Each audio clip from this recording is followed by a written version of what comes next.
নমস্কার বন্ধুরা, আমি রুনা রিগারিস লাইফ কিচেন চ্যানেল নিয়ে তোমাদের সামনে এসেছি। আজকে আমি তোমাদের জন্য সম্পূর্ণ নিরামিষ দই পটলের রেসিপি নিয়ে এসেছি। দুর্গাপূজার সময় আমরা কিন্তু অনেক সময় নিরামিষ খেয়ে থাকি। সেই সমস্ত নিরামিষ দিনগুলিতে তোমরা এই রেসিপিটাকে অবশ্যই রাখতে পারো। আর এই রেসিপিটাকে আমি নিরামিষ করেছি। আর যারা পেঁয়াজ রসুন খেতে পছন্দ করো তারা অনায়াসে এই রেসিপিটার মধ্যে পেঁয়াজ রসুন কিন্তু অ্যাড করতে পারো। চলো তাহলে ঝটপট রান্নাঘরে গিয়ে আমরা দেখে নিই আজকে রেসিপি দই পটল। 500 গ্রাম পটলকে ভালো করে ধুয়ে দেখো আমি খোসা ছাড়িয়ে রেখেছি। ঠিক এইভাবেই পটলগুলোকে খোসা ছাড়াতে হবে। এর মধ্যে সামান্য পরিমাণে একটু নুন আর সামান্য পরিমাণে একটু হলুদ দিয়ে পটলটাকে ভালো করে ম্যারিনেট করে রেখে দেব। অন্ততপক্ষে 5 থেকে 7 মিনিটের জন্য ম্যারিনেট করলেই যথেষ্ট। আর পটলগুলোকে অল্প অল্প করে কিন্তু দু সাইড থেকে চিড়ে দিতে হবে। অপর একটা বাটিতে দেখো আমি 6টার মতো কাজু বাদাম নিয়েছি। এর মধ্যে 1 চামচ গোটা জিরে দিয়ে দিচ্ছি, তার সাথে দিয়ে দিচ্ছি 1.5 চামচের মতো পোস্তদানা, আর ঝালের জন্য দিয়ে দিচ্ছি 3-4টে কাঁচা লঙ্কা। ঝালটা যার যার ব্যক্তিগত ব্যাপার। এবার এই সমস্ত কিছুকে আমরা জল দিয়ে 10 মিনিটের জন্য ভিজিয়ে রাখবো। অপর একটা বাটিতে 1 চামচের মতো নুন নিয়ে নিলাম, 1/2 চামচের মতো হলুদ গুঁড়ো নিয়ে নিলাম, 1/4 চামচের মতো কাশ্মীরি লঙ্কার গুঁড়ো, 1/4 চামচের মতো চিনি, আর নিয়ে নিচ্ছি 1 চামচের মতো ধনে গুঁড়ো। এখন এই সমস্ত উপকরণগুলোকে জল দিয়ে আমরা গুলে রেখে দেব। এইভাবে গুলে অন্ততপক্ষে 5 থেকে 10 মিনিট কিন্তু রেখে দিতে হবে। এই রান্নাটার জন্য আমি সর্ষের তেলের ব্যবহার করছি। তোমরা চাইলে অবশ্যই সাদা তেলের ব্যবহার করতে পারো। কড়াটা গরম হয়ে গেছে। এর মধ্যে আমি 3 থেকে 4 চামচের মতো সর্ষের তেল দিয়ে দিলাম। তেলটাকে খুব ভালো করে গরম করে নিতে হবে। তেল যখন গরম হয়ে যাবে তখন এর মধ্যে আমরা পটলগুলোকে দিয়ে ভেজে নেব। পটলগুলো কিন্তু খুব বেশি লাল লাল করে ভাজার দরকার নেই। অন্ততপক্ষে 5 থেকে 7 মিনিটের জন্য ভেজে নিলেই যথেষ্ট। পটলগুলো ভাজার সময় একটু ঢাকা দিয়ে ভাজবে, তাতে পটলগুলো সহজেই নরম হয়ে যাবে। এর ফলে পরে সেদ্ধ হতে পটলগুলো একেবারেই অসুবিধে হবে না। দেখো এবার সব পটলগুলোকে দিয়ে দিয়েছি। এবার 5 থেকে 7 মিনিট সময় ধরে পটলগুলোকে আমরা ভেজে নেব। আর ভাজার সময় তোমাদের বলেছিলাম আমি একটু ঢাকা দিয়েই ভাজবো, তার ফলে পটলগুলো সহজেই নরম হয়ে যাবে।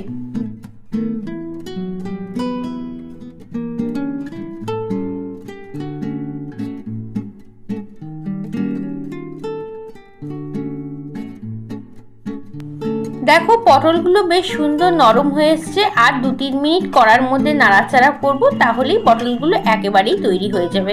আর অপর দিকে আমরা যে বাটিটার মধ্যে গোটা মশলাগুলো রেখেছিলাম সেগুলোকে এবার চলো একটু পেস্ট করে নিই। আর পেস্ট করার সময় অবশ্যই দই দিয়ে পেস্ট করতে হবে। যেহেতু দই পটল তাই দইয়ের ব্যবহার কিন্তু এই ক্ষেত্রে বেশি হবে। দেখো পটলগুলো একদম তৈরি হয়ে গেছে। এখন পটলগুলোকে আমরা বাটির মধ্যে নামিয়ে রেখে দেবো।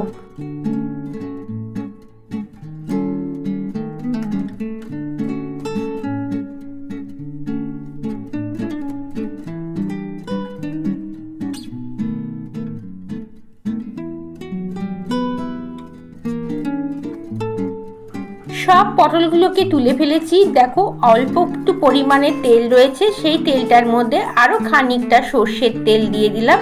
আর এর মধ্যে ফোড়ন হিসেবে দিচ্ছি এলাচ, দারচিনি আর লবঙ্গ। আর কোনো ফোড়নের এর মধ্যে দরকার নেই, শুধু গোটা গরম মশলা ফোড়ন দিলেই হয়ে যাবে। সঙ্গে একটা তেজপাতা দিতে পারো বা শুকনো লঙ্কা।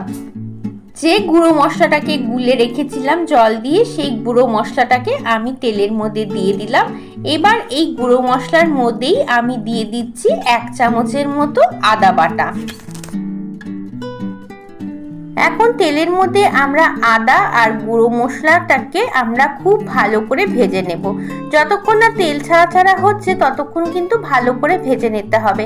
আদার কাঁচা গন্ধ দূর হলে তবেই আমরা বাকি মশলাগুলোকে এর মধ্যে অ্যাড করব। দেখো ভাজা হয়ে গেছে। এখন যে গোটা মশলাগুলোকে আমরা পেস্ট করেছিলাম দই দিয়ে, সেই পেস্টটাকে দিয়ে দিলাম। এই পেস্টটা দেওয়ার পরে কিন্তু বেশ ভালো করে নাড়তে হবে। যেহেতু কাজু বাদাম রয়েছে সেই জন্য তলা থেকে ধরে যাওয়ার সম্ভাবনা থাকবে। সেই জন্য গ্যাসটাকে মিডিয়ামে রেখে খুন্তিটাকে অনবরত কিন্তু নাড়িয়ে যেতে হবে।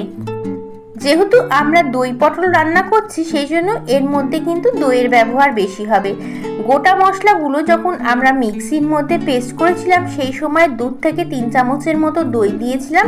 এখনও আবার আমি মিক্সির মধ্যে দই নিয়েছি 2 চামচের মতো, সেটাকে সামান্য পরিমাণে জল দিয়ে একটু ঘুরিয়ে নিয়েছি, সেই দইটাকে এর মধ্যে দিয়ে দিলাম। আর দই একটু বেশি ব্যবহার করলে অবশ্যই চিনির ব্যবহার কিন্তু করতেই হবে। দেখো সমস্ত মশলাটাকে আমরা খুব ভালো করে তেলের মধ্যে নাড়াচাড়া করে নেব। এখন তেল ছাড়া ছাড়া হওয়ার অপেক্ষা, মানে আমরা মশলাটাকে খুব ভালো করে ভেজে নেব। এই সময় এর মধ্যে আমি আরেকটু চিনির ব্যবহার করছি, যেহেতু টক দইয়ের ব্যবহার করেছি তাই চিনি দিলাম। এর মধ্যে এখন দিয়ে দিচ্ছি 1 চামচের মতো গোলমরিচের গুঁড়ো। গোলমরিচটা দিলে দেখবে দই পটলের টেস্ট কিন্তু অনেক গুণ বেড়ে যাবে। এখন এটার মধ্যে আর কোনো মশলা অ্যাড করার দরকার নেই, শুধু এটাকে খুব ভালো করে ভেজে নেব। যখন ওপর থেকে তেল ছাড়া ছাড়া হয়ে যাবে তখন বুঝবে যে ভাজাটা হয়ে গেছে। এখন এর মধ্যে আমি ভেজে রাখা যে পটলগুলো আছে সেগুলোকে দিয়ে দিচ্ছি। পটলগুলোকে আমরা একটু ভালো করে নরম করে নিয়েছিলাম, কিন্তু পুরোপুরি সেদ্ধ করিনি। এবার মশলা কষানোর সময় পটলগুলো দিয়ে দিলে বেশ সুন্দর সেদ্ধও হয়ে যাবে পটলগুলো। মশলা কষানোর সময় যদি পটলগুলোকে দিয়ে দাও তাহলে পটলের ভেতরে বেশ সুন্দর মশলার রসটাও ঢুকে যাবে, এতে পটলগুলো খেতে বেশ ভালো হবে। এখন এর মধ্যে আর কিচ্ছু অ্যাড করার নেই, তোমাদের তো প্রথমেই বলেছিলাম। এখন এটাকে ঢাকা দিয়ে গ্যাসটাকে স্লো করে আমরা 5 মিনিটের জন্য এইভাবেই রেখে দেব। 5 মিনিট পরে আমরা ফিরে আসছি তোমাদের সামনে। 5 মিনিট পরে ফিরে এলাম। দেখো ঝোলটা কিন্তু এখনো শুকোয়নি, আমি এটাকে আরেকটু ঝোল শুকিয়ে নেব, কারণ এতটা ঝোলের আমার দরকার নেই। সেজন্য ঝোলের ব্যাপারটাকে আরেকটু আমি শুকিয়েই ফেলবো। আর যদি তোমাদের মনে হয় ঝোল বেশি রাখবে তাহলে সেটা তোমরা অবশ্যই রাখতে পারো। দেখো ঝোলটা শুকিয়ে গেছে আর ওপর থেকে সুন্দর তেল ছাড়া ছাড়াও হয়ে গেছে। এর মানে আমাদের দই পটল কিন্তু একেবারেই তৈরি হয়ে গেছে। এখন এর মধ্যে কিচ্ছু আর দেওয়ার নেই, যেহেতু গরম মশলা আগেই দিয়ে দিয়েছি। আর সামান্য একটু ঘি দেব, সেই ঘিটাও কিন্তু অপশনাল, যদি তোমরা দিতে চাও তাহলে দেবে, আর না হলে নাও দিতে পারো। আর যেহেতু নিরামিষ রান্না সেই জন্য আমি সামান্য একটু ঘি দিয়ে দিলাম। চলো এবার এটাকে নামিয়ে ফেলি এবং গরম গরম পরিবেশন করি। এই দেখো তৈরি হয়ে গেছে সম্পূর্ণ নিরামিষভাবে তৈরি দই পটল। এই রেসিপিটা খেতে দুর্দান্ত হয়, যে কোনো নিরামিষ দিনে এই রেসিপিটাকে মেনুতে কিন্তু রাখতেই পারো। অপূর্ব লাগে খেতে, পোলাও, ফ্রাইড রাইস, লুচি, রুটি সমস্ত কিছুর সাথে ভালো লাগে।